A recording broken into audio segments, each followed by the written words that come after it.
Cinema hall মালিকরা ভয় পেয়ে ওই অফিসেই যাবে না, নিজে বাঁচো অপরকে বাঁচতে দাও। তো তুফান এসে বসে থাকবে, আমি আমার হলে অন্য কিছু চালানোর ব্যবস্থা করবো আমি বেঁচে থাকার জন্য। আয়ত্তের বাইরে তাহলে আমরা কিভাবে চালাবো? সিনেমা হল নতুন করে আবার চালু হচ্ছে। হাই রেন্টাল যার ছবি সে চাইতে পারে, কিন্তু এরকম হাই রেন্টাল চাওয়া উচিত না। মাগো তোমার আমি বেচমু, বাবা তুই বেচে ফেলাবি আমাকে, মা বেচমু, এমন দাম চামু কেউ কিনা দিতে পারবে না। কাজেই এমন রেন্টাল যদি চাওয়া হয় যেটা আমাদের আয়ত্তের বাইরে, তাহলে আমরা কিভাবে চালাবো? সেই জন্য সামঞ্জস্যপূর্ণ অবস্থায় তারাও যাতে টাকা পায়, আমরাও যাতে চালিয়ে দুটি পয়সা পাই, এমন একটা আলোচনার মাধ্যমে এমন একটা অবস্থায় তারা রেন্টাল নিলে তারাও বাঁচুক, আমাদেরকেও বাঁচতে দেয়। আমাদের সিনেমা হলদের একটা স্লোগানই নিজে বাঁচো অপরকে বাঁচতে দাও। এই অবস্থায় রিজনেবল রেন্টাল যদি হয়, বেশি দীপজল ভাই বলে গেছে ভালো ছবির রেন্টাল বেশিই হবে, আমরাও বেশিই দেব, কিন্তু এমন বেশি না যেটা আমাদের দেওয়ার ক্ষমতার বাইরে। কোত্থেকে দিব? তাহলে তো আমার সিনেমা হলই বন্ধ হয়ে যাবে, ব্যবসায়ী বন্ধ হয়ে যাবে।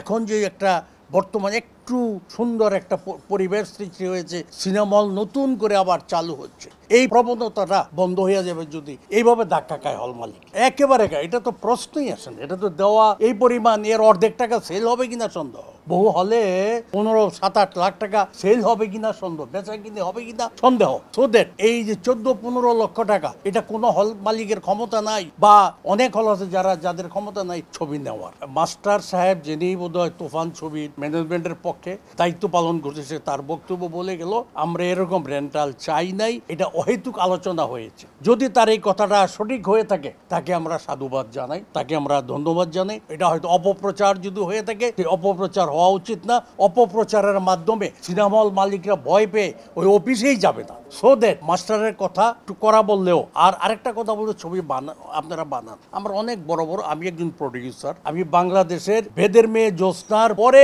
যেই ব্যবসা সফল ছবিটা হয়েছে সেটার আমি প্রযোজক, সেটার নাম হলো জজ ব্যারিস্টার। সো দ্যাট অনেক বড় বড় ছবি আমরা বানিয়ে এখানে এসেছি।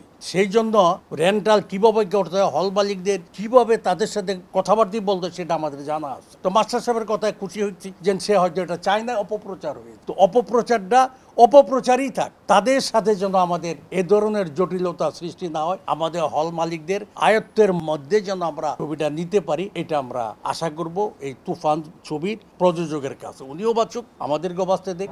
আরেকটা বড় ছবি পরে উনি পয়সা পাইয়া বানাবে। আমি উদাহরণস্বরূপ বলতে পারি আপনাদেরকে, যদি আপনারা এটা নোট করেন, প্রিয়তমা নামে একটি ছবি বানিয়েছিল এই যে এর আগে, এই যে রাজকুমার ছবির প্রযোজক তারা। আমার একটি হলে প্রিয়তমা ছবি আমি 1.5 লক্ষ টাকা ফি রেন্টাল দিয়ে নেওয়ার পরে সেই ছবিটা চালিয়ে আমি তাকে 4,25,000 টাকা একটা গ্রামের হল থেকে তাকে শেয়ার মানি দিয়েছি।